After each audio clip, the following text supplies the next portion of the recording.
R D Sharma solution class 12 chapter 19 exercise है 19.8 indefinite integrals हम देख रहे हैं। अब है cos 2x divided by cos x plus sin x इसका होल स्क्वायर। तो कोशिश क्या करेंगे कि इनको रिजॉल्व करने की कोशिश करेंगे।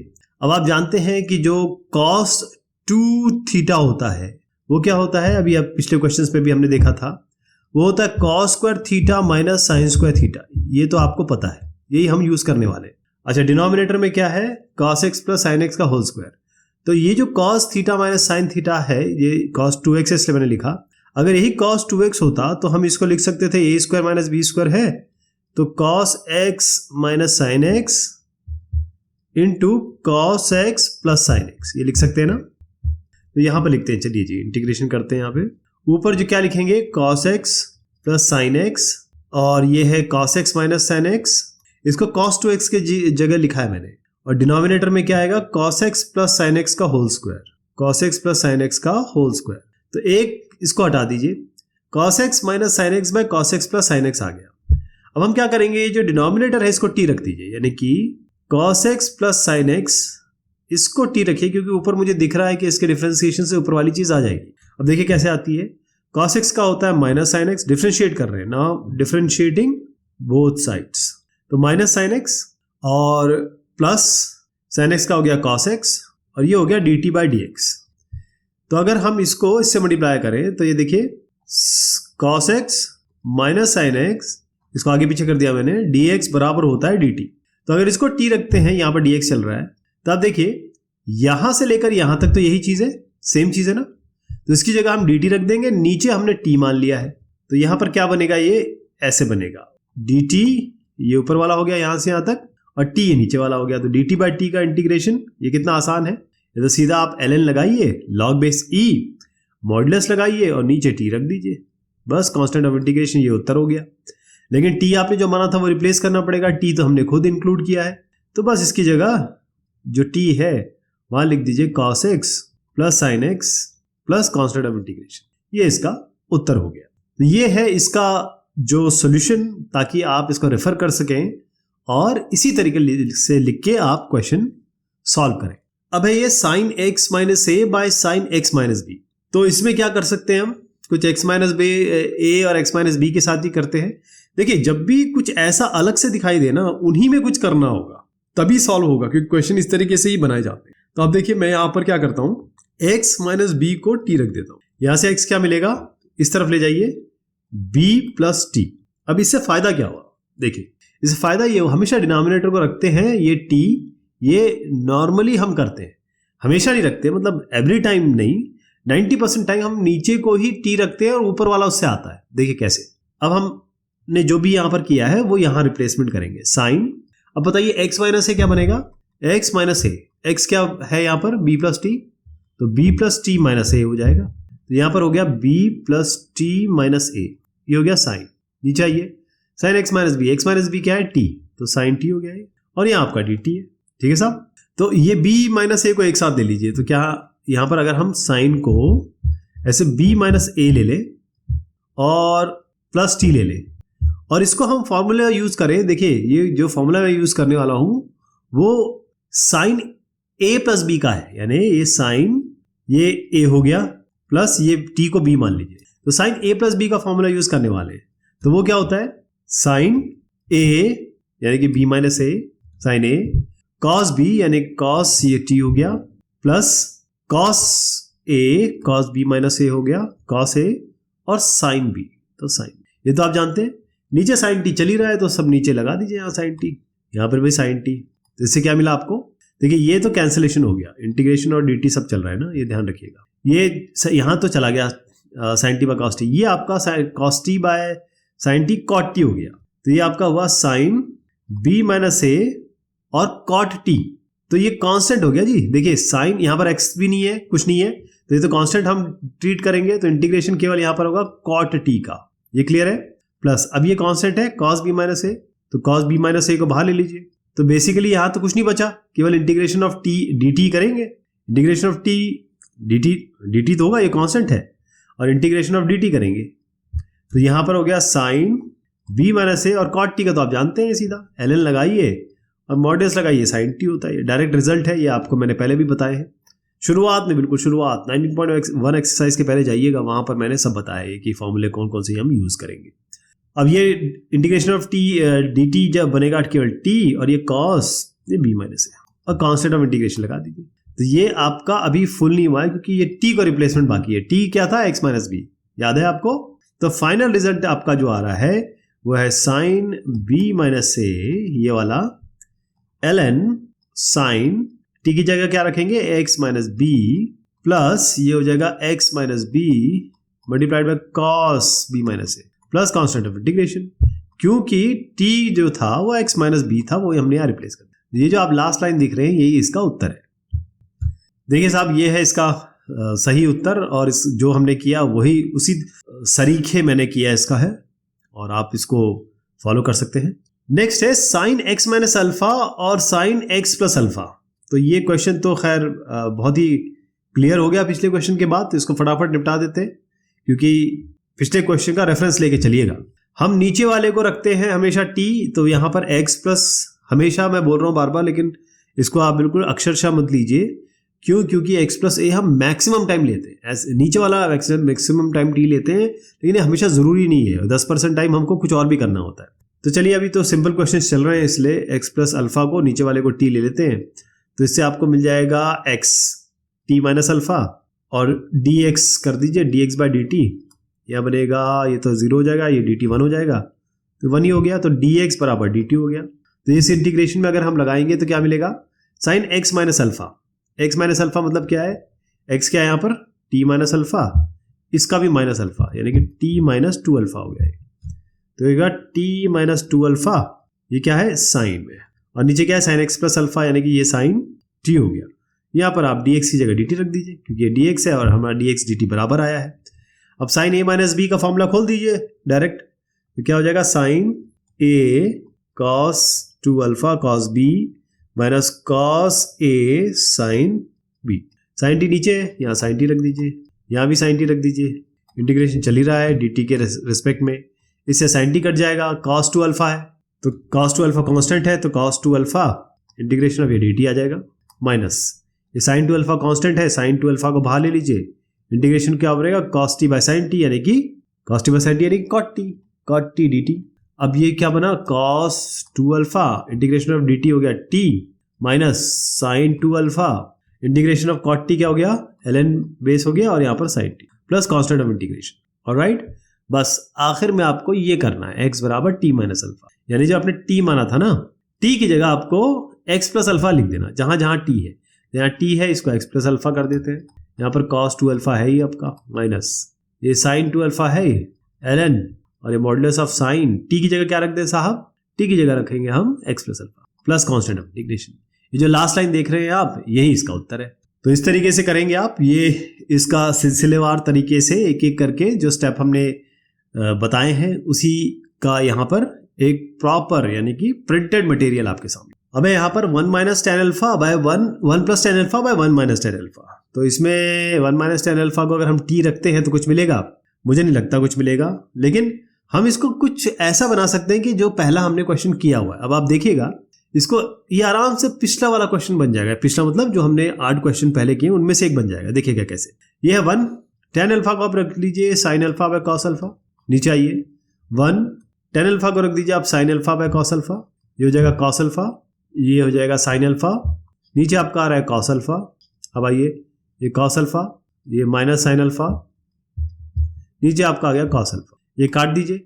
अब आप देखिए जो बना है, आपको याद आ रहा है, अभी हमने कुछ समय ही पहले यही एग्जैक्ट क्वेश्चन किया है, याद आ रहा है आपको।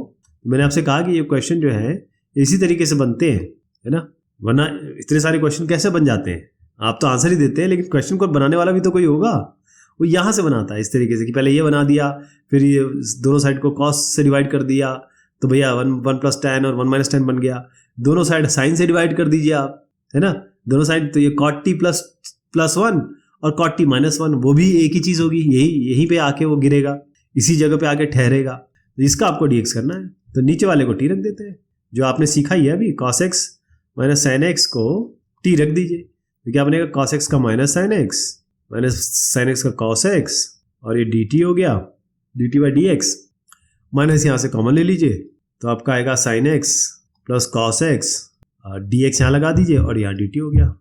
तो ये जो पूरा कंटेंट है ये आपका माइनस dt बन गया। तो जब ये जो ऊपर वाला देख रहे हैं आप, यही तो कंटेंट है, ये इसको माइनस dt कर दीजिए, बस ये माइनस का फेर है इसमें, माइनस dt, नीचे वाला तो आपने खैर t माना ही है तो dt बाई t। इसका इंटीग्रेशन कितना आसान है, सीधा लगाइए ln, मॉडुलस लगाइए और t लिख दीजिए। अब आपने t जो माना था वो मैं डायरेक्ट लिख दे रहा हूँ, ठीक है जी। ये t जो है जो हमने माना था वो डायरेक्ट लिख देते हैं, इतना एक स्टेप बचा देते हैं। हो गया cos x और इसको माइनस कर दीजिए sin x plus constant of integration, यहाँ नेगेटिव लगा दीजिए, ये नेगेटिव यहाँ लग गया, ये t हमने यहाँ रिप्लेस कर दिया ये वाला, और प्लस कॉन्स्टेंट ऑफ इंटीग्रेशन। ठीक, ये इसका उत्तर हो गया। अब देखिए कितना आसान है ये, 1 minus ten x, 1 plus ten x कुछ अलग ही लग रहा था बट आ गया वो वहीं पे। ऐसे ही अगर आपको cot x plus 1 cot x minus 1 मिले तो सेम इसी तरीके से हो गया। हाँ, सेम अप्रोच लगाएंगे। अब आप देखें cos x by cos x minus है, अभी हमने इस तरीके के 2 क्वेश्चंस किए। आपको ये पता है कि इस तरीके से आए तो नीचे वाले को ही आपको t रखना है, ये इसका ट्रिक है ना। यही सीखने के लिए आप यहाँ पर समय दे रहे हैं मुझे, अदरवाइज ये क्वेश्चन बहुत आसानी से हो जाएंगे, है ना। थोड़ा सा आप याद कर लीजिए, बट कॉन्सेप्ट जो बता देगा ना तो फिर इस तरीके के क्वेश्चन सारे के सारे वैसे किए जाएंगे। तो ये ट्रिक है आपके लिए।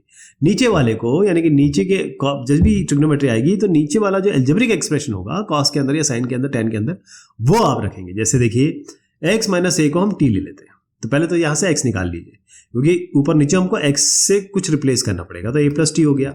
अब दोनों साइड डिफ्रेंशिएट कर दीजिए, dx बाई डी टी बराबर a प्लस, ये तो 0 ही हो गया, t का 1 होता है, तो dx बाई डी टी यहाँ था, अब dt इधर चला जाएगा, तो इसका मतलब ये होता है कि dx बराबर dt आएगा। बस इसका मतलब ये है, केवल सिंपल। अब इसमें रिप्लेस कर देते हैं। देखिए cos, मैंने आपको बताया x बराबर a प्लस टी है, cos x माइनस है तो cos यहाँ पर लगा दीजिए, x माइनस ए क्या है, t है आपका dt। अब cos a प्लस b का फॉर्मूला आपको आना चाहिए, ठीक है। cos a प्लस b खोलेंगे तो क्या बना, cos a cos b minus आएगा यहाँ पर, ध्यान रखिएगा, sin a sin b, नीचे cos t है तो cos x cos t, ये x कहाँ से आ गया, cos t है, cos t, यहाँ भी cos t, ये सब जो चल रहा है इंटीग्रेशन में चल रहा है, ये सब dt सब चल रहा है इसमें। तो cos t से cos t हटा दीजिए, cos से बाहर ले लीजिए, इंटीग्रेशन ऑफ dt बनेगा वो सिंपल t हो जाएगा। ये तो क्लियर है ना। sin a कांस्टेंट है, sin a को बाहर ले लीजिए, sin t by cos t क्या हो गया, sin t by cos t आपका tan t हो गया। बेसिकली इंटीग्रेशन आप tan t का करेंगे यहाँ पे, और tan t का तो सिंपल है ही, t cos a हो गया ये, माइनस sin a। अब tan t का इंटीग्रेशन हम कई बार कर चुके, sin बाय cos आता है ना, उसके हिसाब से cos को आप t ले लीजिए, उस तरीके से किया जाता है। मैं डायरेक्ट लिख देता हूँ रिजल्ट, ln sec t हो गया ये, प्लस कॉन्स्टेंट ऑफ इंटीग्रेशन, ये इसका आंसर है। लेकिन बस ये t जो है वो x माइनस ए से प्लेस कर देंगे, तो ये फाइनल आंसर मैं लिख देता हूँ। t हो गया आपका x माइनस ए, ये हो गया cos a, माइनस ये हो गया sin a, ये हो गया ln, ये हो गया आपका sec, और t की जगह हो जाएगा x माइनस a, मॉडुलस खत्म करिए, कॉन्स्टेंट ऑफ इंटीग्रेशन लगा दीजिए। कितना आसान हो गया ये, है ना। तो ये है आपके सामने, थोड़ा साफ सुथरा क्लीन दिखाने की कोशिश की है मैंने। वैसे तो आप कॉन्सेप्ट समझ गए होंगे, बस इसको लिखने का तरीका ये होगा। इस क्वेश्चन में जहां पर ये sin 2x आ जाए और यहाँ 1 आ जाए तो एक ही तरीका है, ये भी मैंने पिछले क्वेश्चन में आपको बताया है कि देखिए 1 को आप लिखेंगे 1 sine square theta plus cos square theta बराबर 1 होता है, वही कॉन्सेप्ट यूज करेंगे। इस 1 की जगह हम लिख रहे हैं sine square theta, sine square x plus cos square x minus, अब देखिए साइन 2x होता है, साइन 2 थीटा क्या होता है, ये होता है 2 sine theta cos theta, 2 sine theta cos theta, ये आप जानते हैं। यहां पर लिख दीजिए 2 साइन एक्स कॉस एक्स। अब डिनोमिनेटर में आ जाइए आप, ये सब अंडर रूट, अच्छा अब ऊपर नीचे अलग अलग अंडर रूट लगा देता हूं। अब नीचे क्या आएगा, 1 की जगह हम लिखेंगे वही sine square theta plus cos square theta, यानी कि sine square x plus cos square x. इस 1 की जगह लिख रहा हूं, यहां पर क्या आएगा plus 2 sine x cos x. तो देखिए साहब ये हो गया, ये जो फॉर्मूला है वो A square plus B square minus 2ab का है, यानी कि a minus B whole square cos X minus sine X का होल स्क्वायर। ओके, नीचे क्या हो गया आपका a square plus B square plus 2ab, यानी कि a प्लस बी का होल स्क्वायर, यानी कि cos X plus sine X इसका होल स्क्वायर। अब ये अंडर रूट है, ये भी अंडर रूट है, ये अंडर रूट इससे कैंसिल हो गया, ये अंडर रूट इससे कैंसिल हो गया, इंटीग्रेशन चल रहा है, dx आ गया। तो cos x minus sine x by cos x plus sine x, कितना आसान हो गया है। इसका इंटीग्रेशन कर देंगे डायरेक्ट, ये आप कर लेंगे ना। देखिए मैं इसका उसका दूसरा तरीका बताता हूँ। इसका आप t रखिए, ये अपने cos x plus sin x को t रखिए आप। cos x plus sin x को अगर आप t रखेंगे तो आपका डिफरेंशिएट करने पे cos x का आएगा माइनस sin x और sin x का हो जाएगा cos x। तो आपको ये ऊपर वाला मिल गया है ना। एक तरीका तो ये है। दूसरा तरीका भी मैं आपको बताता हूं। दूसरा तरीका क्या है कि यहां पर ऊपर नीचे ये तो समझ गए ना क्या क्या आ रहा है। ऊपर नीचे हम इसमें डिवाइड कर देते हैं cos x से। यहाँ cos x, यहाँ cos x, यहाँ cos x और यहाँ cos x। तो ये क्या बना 1 sin बाय cos बना 10x। cos x था यहाँ था cos x बाय sin, ये भी आपका 1 और ये प्लस 10x। ये भी क्वेश्चन हम कर चुके हैं ऑलरेडी, लेकिन इसका उत्तर कुछ अलग तरीके से लेके आते हैं इस बार। देखिए मैंने यही बताना चाहता हूं आपको कि हर क्वेश्चन का आंसर एक जैसा नहीं होता, वो दूसरा भी हो सकता है। कैसे? अब ये जो फॉर्मूला होता है, अगर आप इसको tan इसको लिखिए, tan 1 जो होता है वो क्या होता है tan 45 डिग्री यानी tan पाई बाय 4। तो अगर मैं इसको tan पाई बाय 4 लिख दूं और इस 1 plus tan x into tan pi by 4 लिख दूं तो a इसमें होगा tan a minus tan b by 1 plus tan a tan b। इसका डायरेक्ट फॉर्मूला होता है, क्या होता है tan a माइनस b। इसका मतलब ये बना tan a क्या है इसमें पाई बाय 4 माइनस x, ये तो हुआ जी। अब देखिए tan का क्या होता है, मैंने आपको अभी भी बताया था। tan का सिंपल जो होता है वो होता है ln लगाइए, मॉडुलस लगाइए, sec लगाइए और एंगल लिख दीजिए पाई बाय 4 माइनस x। इसमें आपको क्या करना पड़ा, कुछ ये t भी रखना नहीं पड़ा। t रखते फिर डिफरेंशिएट करते, ये डायरेक्ट आ गया आपका। ओके, अब दिक्कत ये है कि अभी आंसर हमारा आया नहीं है। कैसे? आंसर इसलिए नहीं आया है कि इस पाई बाय 4 माइनस एक्स को डिफरेंशिएट करना है साहब। अभी इसको डी बाई डी एक्स करेंगे तो क्या आएगा -1, क्योंकि ये 0 हो जाएगा, माइनस एक्स का -1 होता है। इस -1 को इसे डिवाइड करेंगे यानी कि -1 ऊपर आ जाएगा। तो इसका उत्तर फाइनल क्या होगा, -ln sec pi by 4 minus x. थोड़ा सा और इसमें अपनी कलाकारी दिखाना चाहते हैं तो -1 को ऊपर ले जाइए। आप जानते हैं log a b होता है log b बाय a, बताइए पावर इसके ऊपर चली जाती है। तो यहाँ पर हम ये करें -1 पावर चली गई, तो किसी भी चीज़ का पावर जैसे x की पावर -1 लिखा तो ये होता है 1 बाय x होता है। तो इसका मतलब क्या हुआ, ये कि हो गया ln 1 by sec pi by 4 minus x plus constant of integration. Modulus मत भूलिएगा, 1 बाय sec क्या होता है cos। तो फाइनल आंसर लिख रहा हूँ इसका ln cos pi by 4 minus x, modulus में लगाइएगा और कांस्टेंट ऑफ इंटीग्रेशन, ये इसका फाइनल आंसर हो गया। तो देखिए ये इस तरीके से किया गया है, थोड़ा सा ये अलग है जो हमने पहले किया था उससे, है ना। लेकिन मैं इससे आपको एक चीज़ और पता चली कि एक क्वेश्चन एक ही तरह से सॉल्व नहीं होता है, उसके अलग अलग आंसर्स भी आ सकते हैं। तो आप दोनों आंसर्स बता दें तो बहुत बेहतरीन होगा, एग्जामिनर खुश हो जाएगा और एग्जामिनर को अगर एक भी दिखाएं तो वो जान जाएगा कि हाँ आपने सही किया है। ये सवाल है एक्सपोनेंशियल वाला, तो इसको हम अगली बार लेंगे। तब तक के लिए स्टे ट्यून्ड। बहुत बहुत शुक्रिया, मेहरबानी।